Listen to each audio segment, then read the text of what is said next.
Hey guys, welcome back to another video. It's been a while since I made a content for you guys, so I'm glad to be back. But anyways, today I thought I would do some shoutcasting for you guys. And in this first game, it's going to be Turn Evil versus Fortis.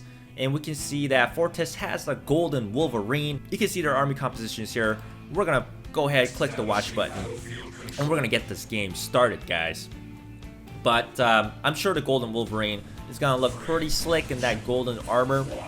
And but anyways, let's see what happens. So Fortis, he's gonna go for Harvester here, and so does Turn Evil. They both have 2 Tech Lab units, the Avatar, the Artillery for Turn Evil, and Fortis has the Wolverine and the Sandstorm. So Fortis has some strong anti-air tech units there, while Turn Evil's got some strong anti-ground units. So that's quite of a comparison right there. But anyways, those militants are going to out-level Fortis, and Fortis goes for a double harvester, so does Turn Evil. It looks like both players are just going to sit back in their chair and start farming those crystals. They're going to be like, hey, you know what? Let's play this game together, okay? We're both going to go for those high-level units anyways, so why not? But Fortis is not going to immediately just sit back. He's actually going to harass him with those jump jet squads.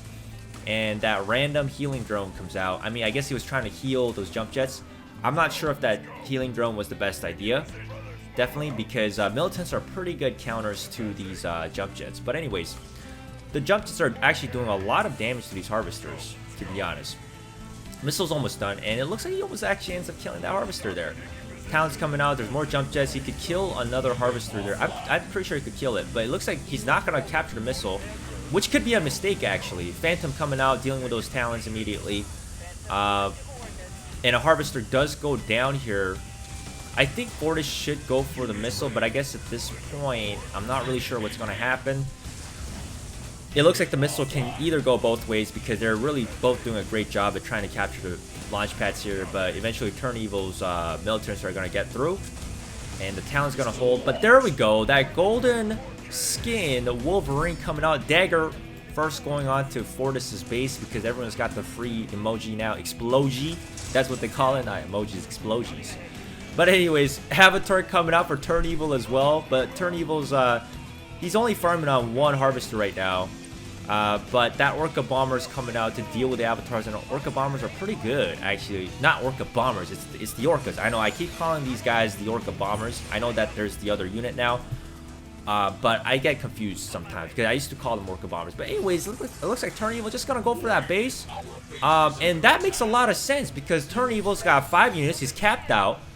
And those Orca Bombers are not really reloading fast enough. If I was Turn Evil, I'd be boosting up his Avatar with the hero power. I don't know why he's not Oxanaing. I think, honestly, Turn Evil could have ended the game right there. See, also the Avatar exploding on the base, he almost ended that base right there. Turn Evil really missed his chance to win the game right there. Wow, I think Turn Evil just threw right there. I just noticed an artillery coming out. He's gonna start bombarding that Sandstorm. But I think Turn Evil threw the game, man. He could have Oxana boosted. He could have ran away with his Avatar to the top. And that sliver amount of health definitely would have not survived to a 30% boosted attack speed on an Avatar with Oxana. And that's the power of Xana's boost, is that your unit also moves faster, but also the flamethrower or the laser beam, you know, it cuts through steel like hell. It cuts through it really fast. So I think Turn Evil really missed his chance right there. He's just like making this game super long right now. But he is running that Avatar through. It's not gonna make it, because there's 3 Orca Bombers, man. Oh my god, if that explosion got onto his base, I think actually Fortis would have lost. That explosion was actually 1 tile away from hitting Fortis's base, man. God, I love those Avatars. He's trying to get another Avatar through. Man, this game is insane, guys. And that 1 Phantom just protecting this Avatar. I think that's what's going to happen. I think Turn Evil is just going to try to protect this Avatar with that 1 Phantom. He's going to try to make it through that base right there. He got a little bit too close first to... Oh, he took down that Orca that was that had the bombs reloaded. It is game over here. And Fortis does take the loss here. I love that combination right there, guys. A fantastic ending there. You know, I really was thinking Turn Evil should have won the game anyways, regardless. But that Phantom combo with the Avatar Really slick play there. Nice play and taking down that Orca that actually had the bombs on, and not the Orca that just fired its bomb. That actually let his avatar survive a little bit longer. But anyways, great first game and good game to these players.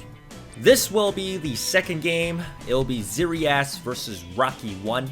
And Rocky1's got that purple ROCKWORM. So once again, let's take a look at that purpleness on that ROCKWORM. And yeah, they're both Nod players. Zirias really focusing on Jade and the Chemical Warrior. So we're going to see hopefully some nice green explosions in this game with that combination, of course. And Oxana, we all know what she does with that flame tank. It's going to speed it up and burn those bases real fast. Just similar to the Avatar, I guess, or any flame weapons. Because, of course, I haven't actually seen the ROCKWORM with its skin in live play. So, you know, it'd be really cool to see that. But anyways, Zirias is going to go into that Cyber Wheel first here. Scout out what Rocky's got, but he's going to go for his Harvester of his own. This is one of those maps where if you're not careful, your Harvester will be easily killed on the crystal patches, because there isn't much terrain that can help you defend against any attack bike rushes or anything like that. But anyways, they both have the same level of attack bikes here at level 11, so it's going to be about who has the better attack bike micro. And Rocky1 has 3 Temple of Nod units, so he's really going to want to ramp up his economy soon. Maybe go for a double Harvester when it's safe to do so, but you do have to be careful once again, because if your opponent does know you have a double Harvester, he will try to kill it, of course, because he won't want you to farm up that much.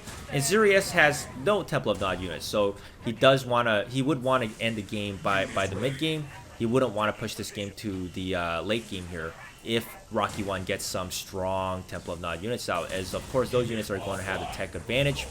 Missile's almost done. Not looking good for Zirias here, because Rocky1 getting that first missile here is going to help him ramp up to the Temple of Nod a little bit faster. It's going to make the game a little bit longer, which is kind of what Temple of Nod players want. And I'm wondering if Rocky1 would go for a double Harvester, and he does at this point, because it looks like it's pretty safe to go for it. As there are a couple of attack bikes here that can be threatening, but I think Zirias did see a slight glimpse of that double Harvester going through, so he does know. And he's going to go for a stealth tank here. He's probably most likely going to sneak it into that crystal line there, or maybe kill a Harvester or 2 here. And an attack bike from Rocky1 also goes down to the side. That stealth tank and that Jade missile, of course, incoming. He's going to blow up all the units in that surrounding vicinity, taking out 1 Harvester. And that stealth tank, is it going to get the Harvester? It does! That stealth tank to the top, just a hero, man. Taking out 2 Harvesters basically by itself. The Harvester for Zirias does survive. And Rocky is in a rocky situation right now, because both of his Harvesters down, his economy slowed down, and he loses the second missile here, which isn't a problem yet, because Rocky1 still does have a chance to come back into the game. The Chemical Warriors, you know, they're going to start slicing through these laser squads here. Stealth tanks are very, very good at sneaking up and doing surprise attacks, killing Harvesters as well, including air units. But there's a sped up Rocky ROCKWORM coming out here. I didn't even notice that. Look at that purple ROCKWORM, man. That thing looks so cool. That was a surprise. A flame tank also coming out from Rocky1. He had enough crystals to start pumping these guys out. Ooh, Zirias landing a very costly missile. That would have been absolutely detrimental to Rocky1. But it didn't land on the flame tank, so, you know, that really didn't do anything. And that Rocky's ROCKWORM. Oh my god, the names are so similar. Rocky's ROCKWORM, absolutely just wrecking all these vehicle units here. And that flame tank, with its extra flame tank tile range, is actually cutting down Zirias' base like crazy. I don't know if you guys saw that, but half of Zirias' base health went down to the flame tank's extra tile range as he was hitting the cyber wheels when they were spawning. So Zirias' base went down much faster than it should have. So you can see the power of the flame tank here. The flame tank definitely has a lot of potential, especially if your opponent's units are just spawning, and even if you attack them, the extra flame tile range is going to hit that base. And that is exactly why Zirias went down so fast here at the mid to late game here. And for the final game, let's take a look at this game here. Mark versus Big Boss. And I can already see Big Boss is in a lot of trouble, because that slingshot he's got that only attacks air units is going to do absolutely nothing in this game, because Mark has all 6 ground units. Very similar army composition on both sides here. They both got the scary mammoth tank, but Mark's Mammoth Tank is level 14. Max Train. That thing looks a lot scarier than Big Boss's Mammoth Tank. But anyways, let's get this game going, guys. I can already tell Big Boss is going to struggle a lot in this game because he's only going to be able to use 5 units out of 6. That's the problem with the slingshot. And there comes out a hello Colonel Jackson's emoticon. Wow, I can't believe people actually buy these emoticons after, you know, watching my video, because I definitely did not give a good review on the Lieutenant Strongarm pack. But anyways, it looks like some commanders do buy them. And Big Boss makes a big mistake here. 50 crystals on that sniper team. That's a waste. And Mark's Pitbull absolutely wrecking that harvester right there. I think Big Boss will eventually lose that harvester, which is going to be really, really bad, because Mark has that scary Mammoth Tank, which is going to obliterate Big Boss's units. I think once Mark has his Mammoth Tank out, it's going to be over for Big Boss, unless Big Boss can, of course, get those tanks out first. But anyways, double harvesters coming out for both players. Game froze a little bit here, guys.